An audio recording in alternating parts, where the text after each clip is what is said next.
আজকে এসেছি শ্যামপুর কলেজ মাঠে। এই যে নীল বড় বড় দাদাদের আমি একটু দেখাই, এটা জুম করেছিলাম। বড় বড় দাদাদের সাথে এই যে খেলা প্র্যাকটিস করছে। একটা দাদা নাকি ওর বন্ধু হয়ে গেছে। এই যে সেই দাদাটা ওকে এখন ব্যাট খেলা শেখাচ্ছে। আর আমি এইদিকে আমাদের কলেজটা একটু দেখাই। এই যে কিছুদিন আগেই নবীনবরণ হয়েছে, এই জন্য কলেজটা পুরো একদম সুন্দর করে সাজানো হয়েছে। এই যে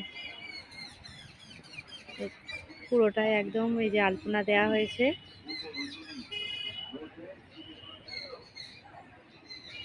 আজকে আসতেই কলেজের সেই আমাদের দিন করার মতো আগের মতো নেই, কলেজ অনেক পরিবর্তন হয়ে গেছে, কিন্তু কলেজ তো সেই একই রয়ে গেছে। সেইগুলো দেখছি, যত কলেজ তত সব স্মৃতিগুলো মনে পড়ছে। এই কলেজে আমরা